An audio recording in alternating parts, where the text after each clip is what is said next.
Bismillah, Assalamualaikum warahmatullahi wabarakatuh. Jadi adik-adik, kita coba jawab soal-soal yang hino. Soal nombor isai le. Yang teh urutan yang betul watte ta bilang. Hino karena dua buah pilihan jawaban. Nah gambar baje hino. Ci pilihan jawaban yang pun nilai yang yatuh. Kita bilang sama-sama. Nah, sa buah baje. Nah, dua le put. Harus jih kan put hino. Tapi hana angka put jih lewat, angka put jih malah hidup hino. Nah, berarti kan baje jih hana bilang yang nyo. Nah, ini salah berarti cara ta bilang punya lagi nyo. Nah, berarti nyo pastikan jawaban jih. Nah, kita cek pilihan jawaban kedua yuk jih. Kita bilang sa, dua, le, put, limong, enam, tujuh, 8 kurang 10 buah baca. Nyo baru betul cara ta bilang ji. Kita cek jawaban ji.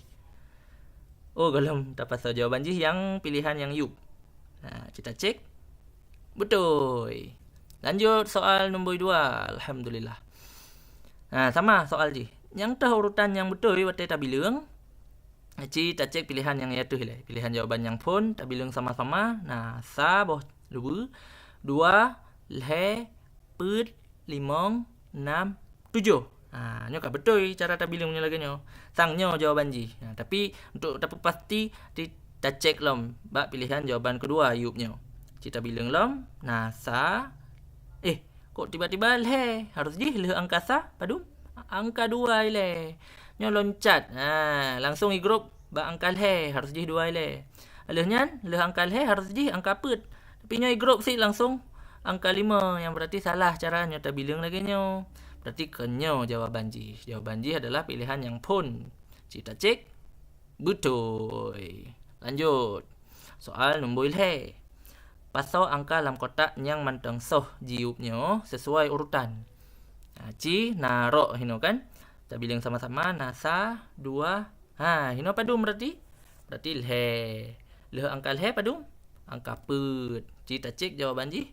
Betul. Yang terakhir soal nombor put. Sama pasal angka dalam kotak yang manteng soh jiupnyo sesuai urutan. Ta bilang sama-sama. Sa kosong. Lehnya le. Berarti padum angka leh angka sa tapi segala angka le. Berarti angka 2. Kita cek jawaban ji sama-sama. Betul. Alhamdulillah.